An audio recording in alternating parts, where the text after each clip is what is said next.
District மேக்ஸில் இன்றைக்கி டே 7 இருக்கிறோம். இது எல்லா காம்படிட்டிவ் எக்ஸாம்ஸ் எல்லா எக்ஸாமுக்குமே கண்டிப்பாக யூஸ் ஆகும். ஏன்னா பேசிக் கான்செப்ட் தெரியாமல் தான் நிறைய மிஸ்டேக்ஸே வருது. ஸோ இன்றைக்கி ஃப்ராக்ஷன் இது ரொம்ப ரொம்ப ரொம்ப இம்பார்ட்டன்ட். ஃப்ராக்ஷன் அப்படின்ற கான்செப்ட் தான். ஓகேவா? இதில் அடிஷன், மல்டிப்ளிகேஷன், சப்ட்ராக்ஷன், டிவிஷன் இது எல்லாத்தையும் தான் பார்க்க போகிறோம். நம்ம இதுக்கு தேவையானது என்னென்னா எல்சிஎம் அண்ட் ஹச்சிசிஎஃப். ஸோ நம்ம ப்ரீவியஸ் டேஸில் பார்த்துருக்கோம் எல்சிஎம் அண்ட் ஹச்சிசிஎஃப். நெக்ஸ்ட் வந்து இன்டீஜர்ஸ். ஸோ இது ரெண்டையும் பேஸ் பண்ணி தான் இந்த இது வரும். Okay. So rational numbers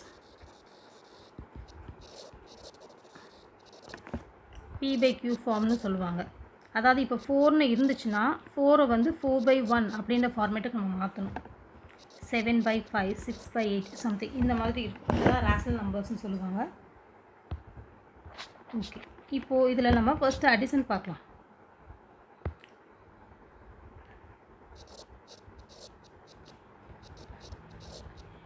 three by five plus 7/5. So denominator சேமாக இருக்குது. நியூமரேட்டரை ஆட் பண்ணணும்.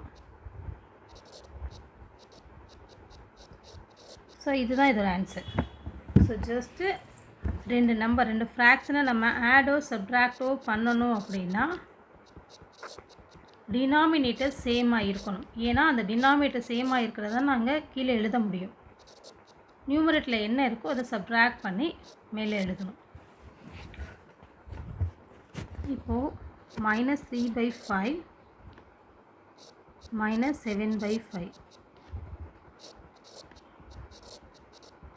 ஸோ ரெண்டுமே சேம் சைனாக இருக்குது. சேம் சைனாக ஆட் பண்ணணும். ஆட் பண்ணால் 10. லார்ஜஸ்ட் நம்பரோட சைன் -5. ஸோ இந்த மாதிரி நான் ஒவ்வொரு சம்மா செஞ்சால் நமக்கு டைம் ஆகும். நீங்கள் இன்டீஜர் கான்செப்ட் பார்த்துட்டிங்கன்னா இது ரெண்டையும் என்ன பண்ணணும் அப்படின்றது இன்டீஜர் கான்செப்டில் இருக்குது. அதுலேருந்து நீங்கள் இதை டிரைவ் பண்ணி கொண்டு வந்துப்பீங்க. ஓகேவா? சரி, ஓகே. ஸோ இப்போ நம்ம அடிஷன் பார்த்தாச்சு, சப்ட்ராக்ஷன் பார்த்தாச்சு. இப்போ மல்டிப்ளிகேஷன் அண்ட் டிவிஷன் பார்க்கலாம். சாரி, அடிஷனில் டினாமினேட்டர் சேமாக இருந்தால் ஒரு இது பார்த்துருக்கோம், டிஃப்ரெண்ட்டாக இருந்தால் ஒரு சம் இருக்கும். அது எப்படி செய்யலான்றதை பார்க்கலாம்.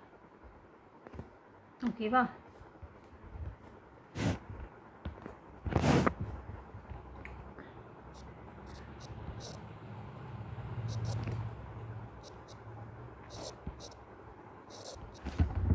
ஸோ இது செகண்ட் டைப். டைப் 1 வந்து சேமாகவே இருக்குது. டைப் 2 வந்து எப்படி இருக்குன்னா இங்கே என்ன டேபிள் இருக்கோ அந்த டேபிளோட அப்படியே மல்டிபிள்ஸாக இன்னொன்று இருக்குது. இப்போ 7 இங்கே இருந்துச்சுன்னா 7ஓட மல்டிபிள்ஸ் இங்கே இருக்கும். அந்த மாதிரி இருந்தால் அது ஒரு கான்செப்ட். ஏன்னா எந்த டேபிள் சொல்லும் போது இந்த நம்பர் வருதுன்னு நமக்கு தெரியும். 3 7s are 21. அப்போ அந்த 3ஆல் நியூமரேட்டர் அண்ட் டினாமினேட்டரில் மல்டிப்ளை பண்ணணும். சரி, ஓகே. இந்த நியூமரேட்டர் அண்ட் டினாமினேட்டர் மல்டிப்ளிகேஷன்னா என்னன்னு ஃபஸ்ட்டு தெரிஞ்சுக்கலாம்.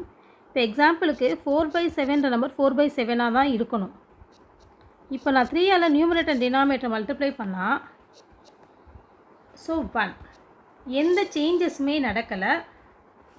இதை மல்டிப்ளை பண்ணுங்கள். 3 4s are 12, 3 7s are 21. என்னோடய டினாமினேட்டர் இப்போது 7 அப்படின்றது 21ன்னு மாறிடுச்சு. அதே மாதிரி இதோட மீனிங்கும் சேஞ்ச் ஆகலை. ஓகேவா? நான் நம்பர்ஸை சேஞ்ச் பண்ணவே இல்லை. அதே சமயம் மீனிங் சேஞ்ச் ஆகாமல் நம்பர்ஸை எனக்கு தேவையான நம்பர்ஸை நான் மாற்றிக்கிறது. சரியா? இது எதுக்காக யூஸ் ஆகுதுன்னா நம்ம இந்த எல்சிஎம் கான்செப்ட்டுக்கு ஆட் பண்ணுறதுக்கு யூஸ் ஆகும். இப்போ என்னோடய நம்பர் என்னவாக இருக்குது? 12/21, 6/21. இப்போ என்னோடய ரெண்டு டினாமினேட்டரும் சேமாக தான் இருக்குது. அப்போ 21, 12 + 6 அவ்வளோதான். இப்போ நார்மல். இப்போ எப்போவுமே ஃப்ராக்ஷனில் இந்தமாதிரி டிவைட் பண்ணி முடிச்சதுக்கப்புறம் ஃபைனலில் நம்ம கேன்சல் பண்ணிடணும் காமன் ஃபேக்டர்ஸ் இருந்துச்சுன்னா. ஸோ ரெண்டுமே காமன் ஃபேக்டர்ஸ் 3. நான் 3ஆல் கேன்சல் பண்ணுறேன். 6 3s are 18, 7 3s are 21. ஓகேவா? இப்போ ஃபஸ்ட்டு டைப்பில் ரெண்டுமே டினாமினேட்டர் சேமாக பார்த்தோம். இப்போ வந்து ஒன்று காமன், இன்னொன்று அதோட மல்டிபிள்ஸாக இருக்குது. நெக்ஸ்ட்டு இதுவும் ஈஸி. ஸோ இப்போ நம்ம பார்த்த ரெண்டு டைப்புமே ஈஸியான டைப். இப்போ டைப் 3 5/7 + 3/8. ஸோ இப்போ இந்த ரெண்டு டினாமினேட்டருக்கும் காமன் ஃபேக்டர்ஸே இல்லை. அதாவது இப்போ ஃபஸ்ட் ஒன் என்ன பார்த்தோம், ரெண்டுமே சேமாக இருந்துச்சு. செகண்ட் ஒன்னில் என்ன பார்த்தோம், 1ஓட மல்டிபிள்ஸ் இன்னொன்று, அதாவது 7ம் 21 இருந்துச்சு. 3 and 6, 4 and 12 இதெல்லாம் வந்து நம்ம பார்த்த டைப் 2 மாடல். இது என்னென்னா காமன் மல்டிபிள்ஸே இருக்காது. ஸோ இந்த மாதிரி டைமில் என்ன செய்யணும்னா கிராஸ் மல்டிப்ளிகேஷன் பண்ணணும். 5ஓட இந்த 8ஐ மல்டிப்ளை பண்ணுங்கள், ப்ளஸ் 3ஓட இந்த 7ஐ மல்டிப்ளை பண்ணுங்கள். இதுதான் கிராஸ் மல்டிப்ளிகேஷன். ஃபஸ்ட்டு என்ன நம்பர் இருக்கோ அதை தான் ஃபஸ்ட்டு மல்டிப்ளை பண்ணணும். 5ஐ தான் ஃபஸ்ட் நம்ம எடுக்கிறோம். அதனால் 5 × 8 + 3 × 7 divided by 7 8s are 56. 5 8s are 40 + 3 7s are 21/56, 61/56. இதுதான் டைப் 3 மெத்தட். ஸோ இதான் இருக்கிற ரொம்ப ரொம்ப ஈஸியான மெத்தட். இது எல்லா மெத்தடுக்கும் யூஸ் பண்ணிக்கலாம். காமன் மெத்தட், எல்சிஎம்மாக எதையுமே பார்க்க தேவையில்லை, டைரெக்டாகவே இந்த மெத்தடை சால்வ் பண்ணலாம். இதுதான் டைப் 3. Next type 4. டைப் 4 தான் கொஞ்சம் யோசிக்கிற மாதிரி இருக்கும்.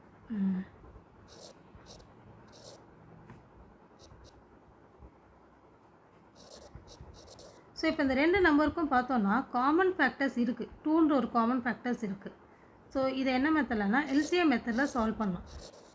மற்ற எல்லா மெத்தடும் ஈஸி. இதே நீங்கள் எல்சிஎம் மெத்தடில் சால்வ் பண்ணுங்கள், இல்லை கிராஸ் மல்டிப்ளிகேஷன் மெத்தடில் இந்த மெத்தட் டைப் 3ஐ வந்து நம்ம யூஸ் பண்ணிக்கலாம். டைப் 3ன்றது எல்லா மெத்தடுக்கும் ரீப்ளேசிங் மெத்தட். எந்த மெத்தடுக்கு வேணால் இதை யூஸ் பண்ணிக்கலாம். ஓகேவா? டைப் 4 பார்ப்போம். இப்போ 8 இருக்குது. 4 டேபிள் கேன்சல் பண்ணலாம், ஏன்னா ரெண்டுக்குமே 4 காமனாக இருக்குது.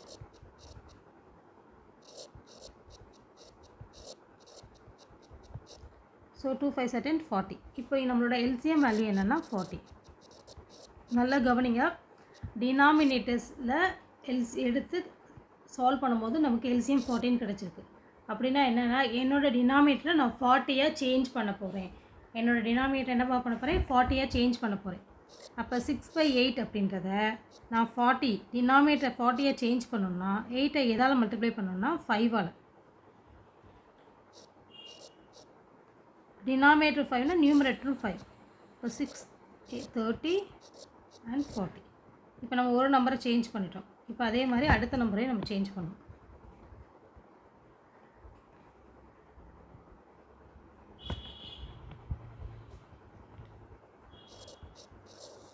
ஸோ 20 எதோட மல்டிப்ளை பண்ணால் 40 வரும்னா 2. டினாமினேட்டர் 2னா நியூமரேட்டரும் 2. 2 3s are 6, 40. இப்போ எனக்கு 2 நம்பர்ஸும் கிடச்சிருக்கு. 30/40 + 6/40. இப்போ இது ரெண்டையும் ஆட் பண்ணால் 36/40. ஸோ இவ்வளோ தான் நம்மளோட ஃப்ராக்ஷனில் அடிஷன் அண்ட் சப்ராக்ஷன். அடிஷன் பார்த்துட்டோம். அடிஷன் சப்ராக்ஷன் ரெண்டுமே இதே மாதிரி தான். சைனை பொறுத்து நம்ம நியூமரேட்டர் ஆடாக சப்ராக்டான்றது இன்டீஜர் கான்செப்டில் படித்ததை யூஸ் பண்ணி நீங்கள் சால்வ் பண்ணுவீங்க. இப்போ நம்ம அடிஷன் சப்ராக்ஷன் பார்த்துட்டோம். இப்போ என்ன பண்ண போகிறோம்னா மல்டிப்ளிகேஷன் அண்ட் டிவிஷன் பார்க்க போகிறோம். மல்டிப்ளிகேஷன் டிவிஷனும் இங்கே சேம் மாதிரி தான். எப்படின்னா இப்போ 4/5 × 7/2 இப்படி இருக்குது அப்படின்னு வச்சுட்டோம். அப்படின்னா எப்போவுமே 4 மல்டிப்ளிகேஷனாக டேரெக்டாக மல்டிப்ளை பண்ணும். 4 7s are 28, 2 5s are 10. இதுக்கப்புறம் காமன் மல்டிபிள்ஸை டிவைட் பண்ணிக்கலாம். 1 2s are 2, 4 2s are 8, 5 2s are 10. இது இப்படியும் செய்யலாம். நியூமரேட்டர்னா மல்டிப்ளிகேஷன், டினாமினேட்டர்னா டிவிஷன். அப்போ மேலே என்ன நம்பர் இருக்கோ அது இருக்க கீழே இருக்க நம்பரை வச்சு நம்ம டிவைட் பண்ணணும். சரியா? அடிஷனையும் மல்டிப்ளிகேஷனையும் போட்டு கன்ஃபியூஸ் பண்ணக்கூடாது. இப்போ நான் 1 2s are 2, 2 2s are 4. இதுக்கப்புறம் நியூமரேட்டர் டினாமினேட்டரில் கேன்சல் பண்ணுறதுக்கு எதுவுமே இல்லை. அப்போ நான் மல்டிப்ளை பண்ணுறேன். 2 7s are 14 டிவைடட் பை 5. அப்போ இதுதான் எனக்கான ஆன்சர். இப்போது இதுக்கும் என்ன வித்தியாசம்னா மல்டிப்ளை பண்ணோன்னா நம்ம கேன்சல் பண்ணுற மாதிரி வரும் ஃபைனலில். இந்தமாதிரி அடிச்சுட்டு செஞ்சோன்னா நமக்கு மல்டிப்ளிகேஷன் சிம்பிளிஃபையோட ஈஸியாக சீக்கிரம் முடியும். அதுக்காக தான் நம்ம இந்த மாதிரி சூஸ் பண்ணுறது. ஓகேவா? சரி, ஓகே. இப்போ இதே போல் இன்னொரு சம் கொடுக்குறேன். 24 × 8/2 × 6. இப்போ இந்த மாதிரி ஒரு நம்பர் கிடச்சிருக்கு. இப்போ நம்ம எப்படி கேன்சல் பண்ணலான்னு பார்க்கலாம். இப்படி கொடுக்காம இப்படி கொடுக்குறேன். Okay. 1 2s are 2, 12 2s are 24, 3 2s are 6, 6 2s are 12, 1 3s are 3, 2 3s are 6. தென் நியூமரேட்டரில் பார்த்தோன்னா 2 8s are 16. இதுதான் இதோட ஆன்சர். சரி, ஓகேவா? இந்த மாதிரி தான் மல்டிப்ளிகேஷன் அண்ட் டிவிஷன். ஸோ இப்போ இதில் சைன் வந்துச்சு அப்படின்னா என்ன பண்ணலாம்? நெகட்டிவ் சைன் பாசிட்டிவ் சைன் வந்துச்சுன்னா, இதே நம்பரில் மைனஸ் சைன் மட்டும் இந்த மாதிரி 3 டைம்ஸ் இருக்குது அப்படின்னா மைனஸை ஃபுல்லும் கவுண்ட் பண்ணுங்கள். 1 2 3 3 டைம்ஸ் இருக்குது. ஆட் நம்பராக இருந்துச்சுன்னா, நம்பர் ஆஃப் டைம்ஸ் ஆடாக இருந்துச்சுன்னா நெகட்டிவ் சைனு, ஈவன் நம்பராக இருந்துச்சுன்னா பாசிட்டிவ் சைன். இங்கே 3 இருக்குது, அதனால் -16 தான் இதோட ஆன்சர். ஓகேவா? சரி, ஓகே. இந்த மாதிரி இன்னும் வரிசையாக கிட்டத்தட்ட ஒரு 22 டாபிக்ஸ் இருக்குது. அதை ஃபுல்லும் நம்ம 1 by 1 கவர் பண்ணலாம். ஸோ இதை ஃபுல்லு பேசிக்ஸை தரவாக பார்த்துட்டிங்கன்னா உங்களுக்கு எந்த சம்னாலும் ஈஸியாக சால்வ் பண்ணிடலாம். தேங்க்யூ ஃபார் வாட்சிங். Subscribe my channel.